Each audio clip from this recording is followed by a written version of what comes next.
नमस्कार, myself Malika Parveen, assistant professor, government law college Bikaner.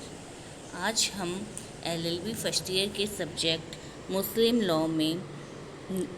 Law पढ़ते हैं, जिसमें हम देखेंगे 2 क्वेश्चन देखते हैं कि मुतवली कौन होता है और मुतवली के क्या अधिकार होते हैं। ठीक है, तो मुतवली किसे कहते हैं? मुतवली वक्फ जो किया जाता है, एक मुसलमान व्यक्ति जो अपनी प्रॉपर्टी खुदा को समर्पित कर देता है और उस प्रॉपर्टी से होने वाली आय को मुस्लिम विधि के अनुसार धार्मिक या खैराती प्रयोजनों के लिए खर्च करने का जो निर्देश देता है वो होता है वक्फ। अब मुसलमान व्यक्ति ने तो अपनी संपत्ति खुदा को दे दी, खुदा तो आगे मैनेजमेंट या प्रबंधन करने से रहे, तो उस वक्फ संपत्ति के मैनेजमेंट के लिए या उसके प्रबंधक या उसकी व्यवस्था करने के लिए जो वक्फ करता है, यानी जो दान दे रहा है, वक्फ करता व्यक्ति किसी एक व्यक्ति को मैनेजर, व्यवस्थापक, अधीक्षक नियुक्त करता है कि वक्फ संपत्ति से होने वाली आय का आप प्रशासन करोगे। उस व्यक्ति को जिसे नियुक्त किया जाता है उसे मुतवली कहते हैं। वक्फ संपत्ति के संबंध में मुतवली को केवल व्यवस्था और प्रशासन संबंधी अधिकार रहता है, वो उसकी सिर्फ मैनेजमेंट करता है। प्रबंधक की हैसियत से मुतवली वक्फ संपत्ति का मालिक नहीं होता, क्योंकि मुस्लिम विधि के अनुसार वक्फ संपत्ति खुदा को समर्पित की जाती है, इसलिए संपत्ति के स्वामित्व के समस्त अधिकार खुदा में निहित हो जाते हैं। यानी सारा जो मालिक है उस प्रॉपर्टी का वो तो खुदा हो जाते हैं, तो खुदा के अलावा किसी और व्यक्ति को समर्पित नहीं की जा रही है। मुतवली केवल संपत्ति की देखभाल और व्यवस्था करने के लिए नियुक्त किया जाता है। वो एज ए ट्रस्टी होता है, न्यासी होता है, उस संपत्ति का मैनेजमेंट करता है। ठीक है, तो ये मुतवली होता है। अब आता है नेक्स्ट क्वेश्चन आता है कि मुतवली की राइट ड्यूटीज़ क्या हैं। वक्फ अधिनियम 1955 की धारा 50 के अंतर्गत मुतवली की निम्नलिखित कर्तव्य बताए हैं। यानी मुतवली या जो प्रबंधक या जो मैनेजर नियुक्त किया जाता है वक्फ संपत्ति के लिए, उसके क्या क्या कार्य हैं, उसको कौन कौन से ड्यूटीज़ का पालन करना पड़ता है।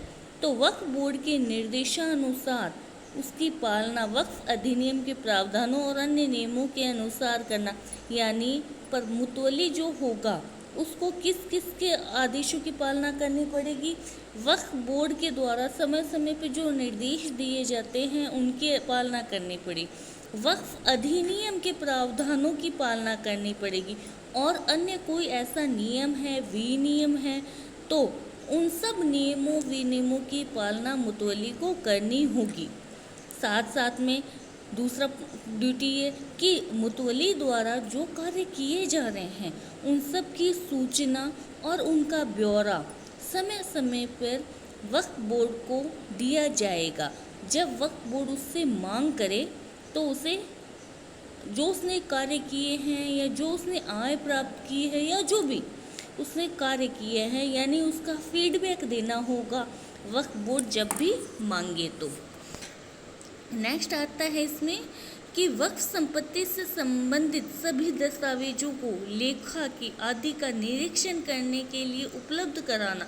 यदि कोई व्यक्ति यानी वक्फ करता या वक्फ बोर्ड, या तो वक्फ करता या वक्फ बोर्ड, अगर मुतवली से वक्फ संपत्ति से संबंधित कोई डॉक्यूमेंट है या अकाउंट्स आदि का निरीक्षण करने के लिए कोई चीज़ मांगे, तो मुतवली को वो सारे डॉक्यूमेंट्स, अकाउंट्स के जो रिकॉर्ड्स हैं वो सब उपलब्ध करवाएगा।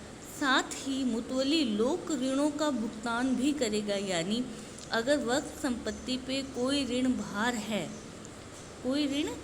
है तो उन लोक ऋणों यानी जो ड्यूटीज़ है उसमें ये है कि उसको जो भुगतान करने का अधिकार का ड्यूटी भी उसी की होती है। साथ में अन्य ऐसे कार्य भी करने होंगे जो समय समय पर उसे अधिनियम के द्वारा सौंपे जाए। तो मुतवली के ये तो कुछ कार्य थे जो एक्ट में बताए गए हैं या अधिनियम में बताएं। इसके साथ साथ में मुतवली को वो सारे निर्देश आदेश भी मानने पड़ते हैं जो वक्फकर्ता के द्वारा बताए जाते हैं, जो मान्य हो, सही हो, अनुचित ना हो, उन सब आदेशों को फॉलो करना पड़ता है। आई होप आपको समझ में आया होगा। अगर कुछ नहीं समझ आए तो प्लीज़ आप कमेंट करके पूछ लीजिएगा। Thank you so much.